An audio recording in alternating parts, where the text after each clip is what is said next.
Hey everyone, welcome back to my channel. I know I have been a little less consistent lately.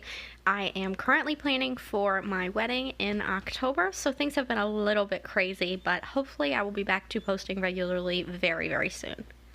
Today's video is a fluid pour using the swipe technique.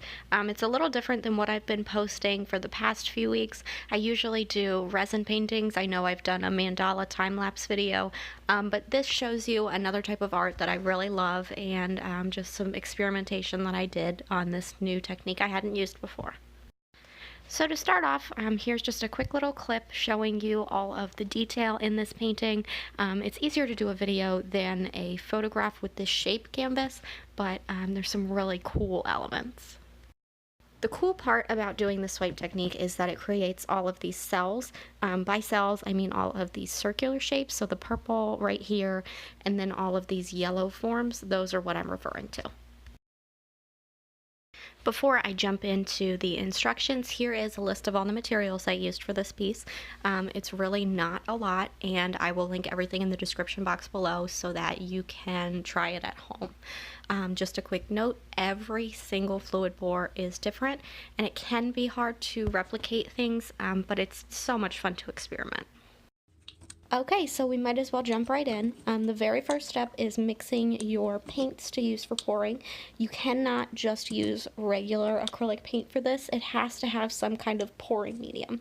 For this painting, I just used paint, Elmer's glue, and water. I didn't use anything that would be expensive. I know some people like Floetrol, some people like to use Liquitex pouring medium. For this, I just kept it simple. It's 3 ingredients, and it's super simple to make. I have nothing against those other pouring mediums. This is just a nice budget-friendly alternative. Right now I'm just pouring paint in the cups. I am just trying to plan out what the end color is going to be. I'm mixing a couple different shades together in each cup to get the exact combination I want, and then I'm going to take my Elmer's glue and pour a little bit more Elmer's glue than there is paint. It's almost a 1-to-1 ratio, but not quite. After you pour the Elmer's glue, you just want to take a stir of some kind, whether it's like a plastic knife or a popsicle stick, and just stir each cup until it's completely saturated. So it might look like it's fully saturated on top, but the reason I like to use clear plastic cups is so that you can check the sides. If you still see the white of the glue, you have to do some more mixing and scraping of those sides. You want to have everything thoroughly mixed so that it is the color of the paint and no glue is left, if that makes sense. You can see here that I had to add a little bit more pigment to that one cup, but then I'm just going to keep stirring until everything is saturated. If you feel like you need extra paint added into the cup, go ahead and add it now, and then just keep stirring until everything is blended. I decided that I wanted to mix another color different than the ones I had already set up, so I'm just repeating the steps that I had just done, pouring the paint, pouring the glue, and mixing it until it is saturated. After you have thoroughly mixed your colors, the next step is going to be adding water. So I'm just adding a little bit into each cup. I recommend doing a little bit at a time. It's easier to add more water than it is to mix up more paint. So I'm just adding maybe like a 2-second pour to each cup. Once you've added the water, the next step is to mix it in thoroughly. So this part is deceiving. It's going to stir really easy and feel like there's no issues mixing it together at all. That's misleading. You want to stir until you feel it kind of resist you a little bit, because that means that the glue and the water and the paint has all mixed together completely. So you can see the consistency is, it's not totally runny like water, it's almost like some kind of like melted ice cream. So you'll want to make sure you mix everything thoroughly, and if it is not runny enough, then you just add a little bit more water. But once you have everything mixed, the next step is adding your silicone. So I just do a 1-second squirt into each cup. I don't do it by drops because it's kind of hard to count. So just a second for each cup, and then you can mix it in. Some people say that the more you mix, it affects the cell development. You'll get smaller cells and more of them. So I just like to vary how long I mix each cup for, just so that there's a variety.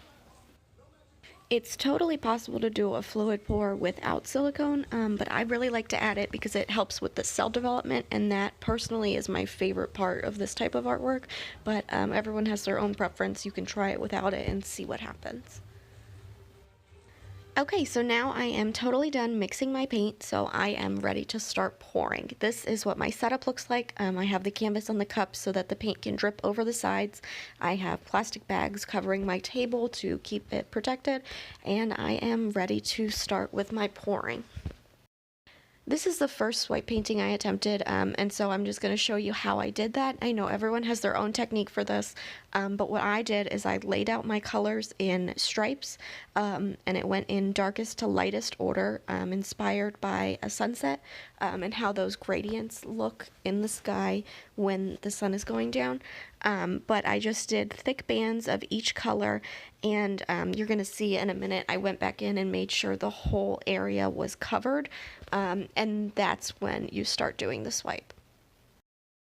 I know I keep saying swipe, so I just want to give a quick definition of that technique, just for those of you who don't know what it is.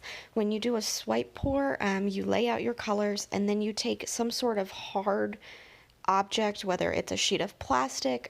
It can still be flexible, but it has to have like an edge on it. So it could be a sheet of plastic, a piece of cardboard, a piece of paper, something that when you lay it on the canvas and drag it will move the paint. So for this one, I just found a piece of cardboard that I had lying around in my basement, and I didn't have it as long as the whole canvas, so I did about half the canvas at a time, and this is my first attempt, so you'll see how it's pretty messy, but here I go with that. So I'm going to take the cardboard and put it at the top where the black is and drag it down to the end of the painting. So you can see how those colors kind of carried down with it, and then that's me repeating it on the other side. I didn't get everything, so I just went back over top of the layers. Like I said, this is my first attempt, so it's a little bit messy, but I liked the way it turned out. So right now I am using the heat gun to activate the silicone and bring out some of those cells. You can really see them in that pink and black area on the right side of the canvas. So that's bringing out those extra like circular forms that I talked about earlier. And now I'm going to tilt it to kind of stretch out some of those cells and bring out some of that yellow at the bottom that's kind of been covered up.